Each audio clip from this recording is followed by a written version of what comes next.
The Trump administration has released over 240,000 pages of FBI surveillance files on Dr. Martin Luther King Jr., nearly 2 years ahead of schedule, and against the wishes of the King family and the civil rights group that he once led. The files reveal the FBI's extensive and illegal efforts to monitor and discredit Dr. King during the height of the civil rights movement. Spearheaded by then FBI Director J. Edgar Hoover, the campaign included wiretaps, hidden microphones, informants, targeted disinformation, all part of the Bureau's now infamous COINTELPRO operation. The King family, which includes his children Martin Luther King III and Bernice King, issued a public statement asking the public to approach the files with, quote, empathy, restraint, and respect. They emphasized that these records document deeply personal violations and should be read with historical context in mind. Now, they also wrote something else that I think is super important. They said the government's intent was not only to monitor, but to destroy Dr. King's reputation and to dismantle a movement seeking justice. The Southern Christian Leadership Conference, which King co-founded, also opposed the release, calling it an act of re-victimization.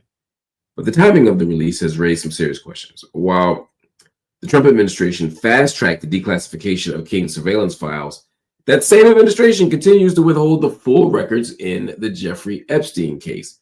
He, of course, is the convicted sex trafficker who died in federal custody quite suspiciously in 2019 while awaiting trial. This was during Trump's first presidency.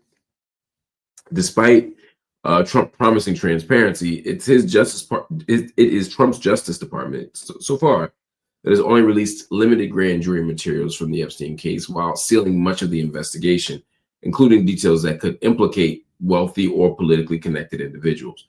Now, critics say this double standard suggests political calculation rather than a genuine commitment to transparency. Some point out that the Epstein files could contain damaging information about prominent figures around the country and across both political parties. That includes Donald Trump himself, who was publicly associated with Epstein for years before later distancing himself. This is a mess, and it's an important thing to unpack. First, we have to be honest about what the FBI was doing. This was not just heavy surveillance. This was part of, as we mentioned, the counterintelligence program, or COINTELPRO. The government's primary job was to infiltrate and dismantle Black freedom-fighting, justice-affirming organizations. That was the point. It wasn't an addendum. It wasn't a bonus goal. It was the goal.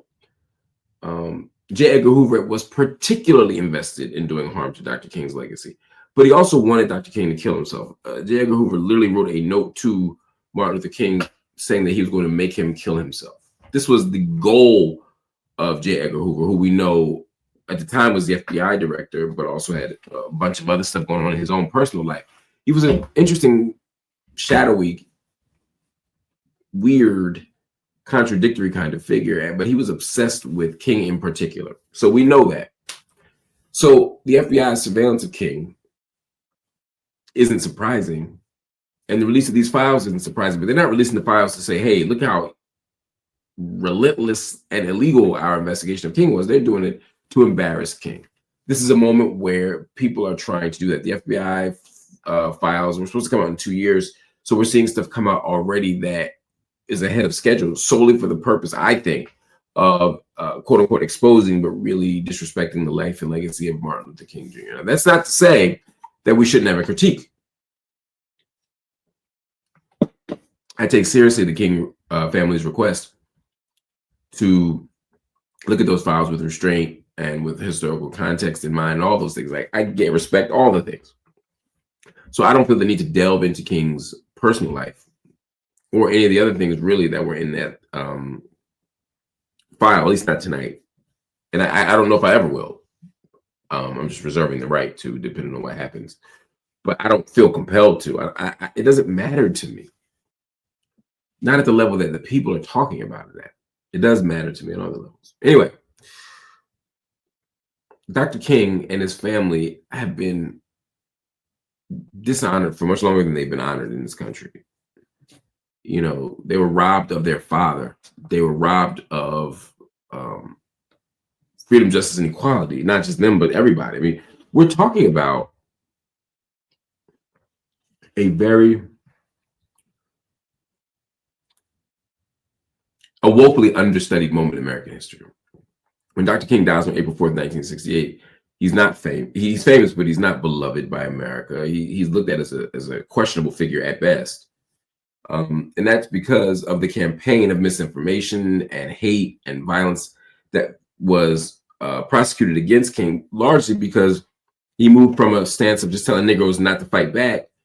And that was never his full analysis, but I'm saying that's how the state saw it, to a situation where King was saying, wait a minute, what about this war in Vietnam? What about poor people? What about the interconnections between war, poverty, and between poverty, militarism, and racism? What do we do with this? So we have to understand that as the backdrop to Trump now saying, oh, we'll release the files, while not releasing the Epstein files. And Bernice King, again, the daughter of Dr. King, tweeted that. She said, now do the Epstein files. Like, come on, what are we talking about? Now y'all want to investigate some stuff? What about when we needed it? What about when we need it now? Anyway, there is